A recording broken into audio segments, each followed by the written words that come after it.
Welcome to Baby Boomer Tales. My name is Jim.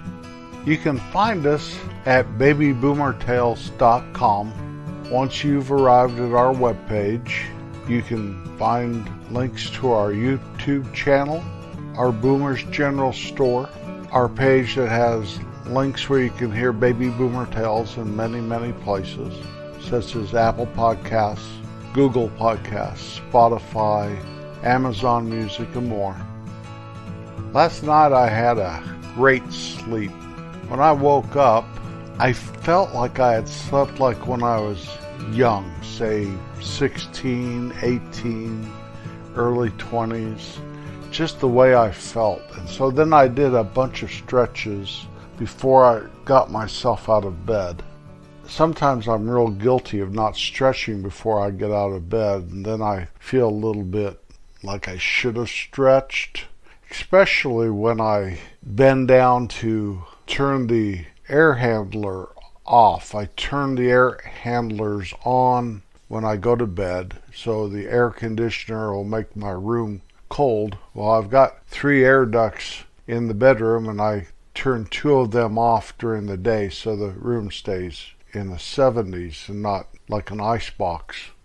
Well, if I don't stretch real good before I get out of bed, I get up and I do my business, then I get ready to leave my bedroom, I turn those air ducts off, and man, if you're not stretched out, you have to hang on to something and kind of get down there and, reach and flip the little lever to off, and then try to push yourself so you straighten back up, and you might catch a glimpse of yourself in the mirror and you're shaped kind of like a piece of macaroni or something. It takes a little while to straighten it all out anymore. Oh well, such is life in the 2020s. Our song of the week is Angel from Montgomery by John Prine. He wrote and recorded this song in 1971. John Prine was intrigued by the idea of writing a song about a middle-aged woman who feels older than she is. The way Prine looked at it is she's standing at the kitchen sink with soap on her hands, and she wants to get out of the house and out of her marriage and out of everything. She just wants an angel to come and take her away from it all. Bonnie Raitt's 1974 rendition of this great song is the most recognized. Prine was a prolific songwriter.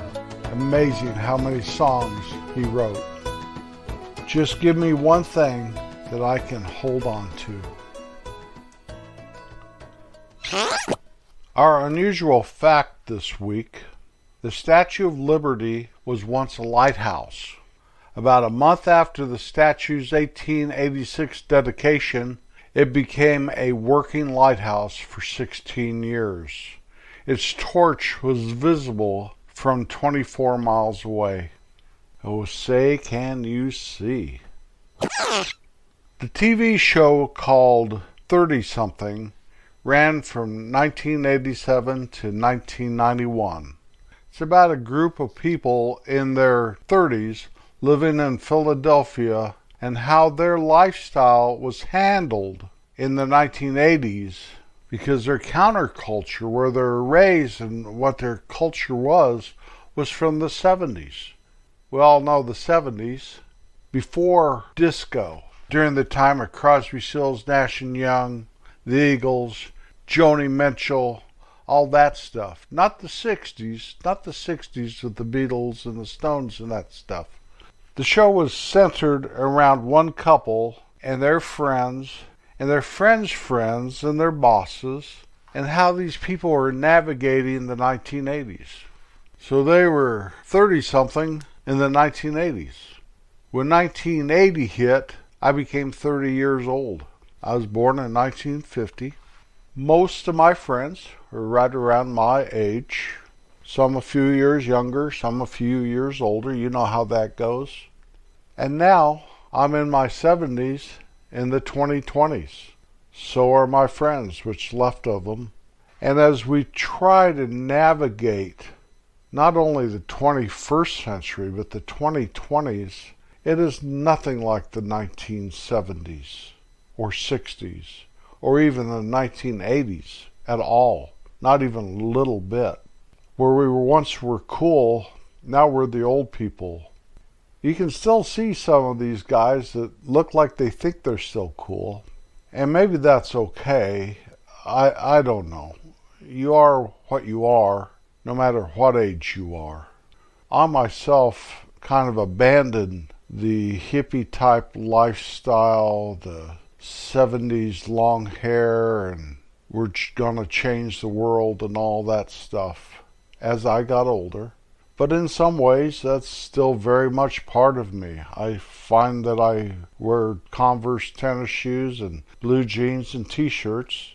And I talk about this from time to time. I'm glad I didn't grow up to be an old man wearing Sansabelt. You know, I really am. I don't know what to say about it. If you are comfortable in that, more power to you. But we do have issues, my friends and I. One of the big issues is I don't see my friends as much as I used to.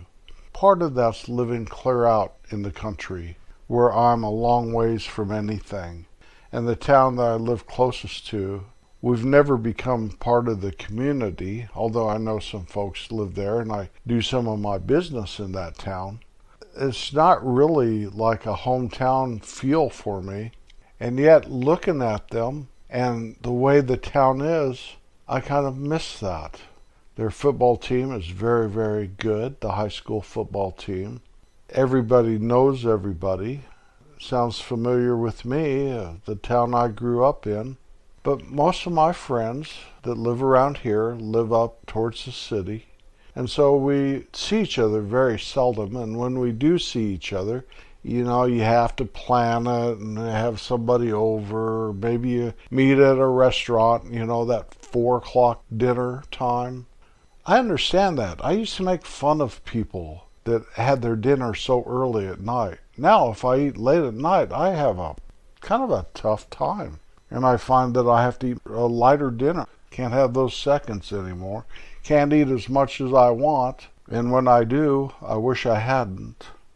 Part of the reason you go to dinner at 4 is because 8:30 is bedtime, you know.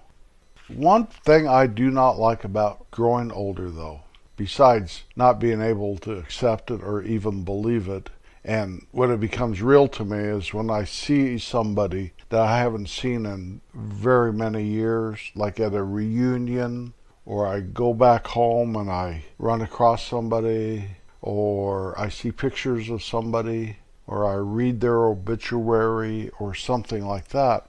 Who are these old people? My wife and I understand we've grown old, and I can see it in her and I can see it in me in the mirror, but the gradual progression of things, I'm just a frog in boiling water, I think. But the thing I hate the most about getting old is I don't like having to get up several times during the night to pee. Once in a while, I'll pull an all-nighter. When I was 30-something, that meant that I stayed up all night long, maybe partying. Maybe that was 20-something. By the time I was 30s, I was having a family. Now it means that I slept all night without getting up to pee. And it happens once in a while. I also wake up about 3:30, 4 o'clock a lot. I've trained myself, though, to not get up, to somehow go back to sleep. But if I roll over and get my phone and look at a couple things, I'm a goner. Don't do that, you know, word of the wise. I know we all experience that. Health issues are a thing that I never thought I would have, and I am very healthy for a guy 73 years old. I am. But I go to a dermatologist every year now, and I take my blood pressure here at home now. I'm always looking for the best deal for fish oil, stuff like that. Crazy stuff that if my older self would have told my younger self that some of this stuff I have to experience, I would just laugh at him and say, "Old man, you are crazy. You're absolutely crazy, old man." Well, I do not look at myself as an old man. I've already accepted the fact that I'm growing older. I'm fighting it all the way. I don't go around saying I'm 73 years young. I don't do that. I don't say I'm young at heart or any of that. And if you do, that's fine. I knew this group at our church that it was called Young at Heart. You know, that's okay. But I'm not going to participate in that. I am 73 at heart, but 73 is not old. I feel like once you turn 80, you're pretty much old. But I am turning into the older guy. When I go somewhere, I'm the old guy. And that's okay. I like to have friends a little older than me. I feel like my best friend in the world, my best living friend, besides my wife, he's about 78, I think, now.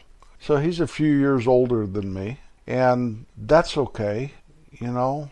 I think I'd rather have a 78-year-old best friend than a 28-year-old best friend, unless it's one of my grandchildren. But you know what they say about the grandkids? Enjoy them when they're little, because once they become teenagers and whatever, their life is full of other stuff. And yes, they may love you, but they don't really relish hanging out with you.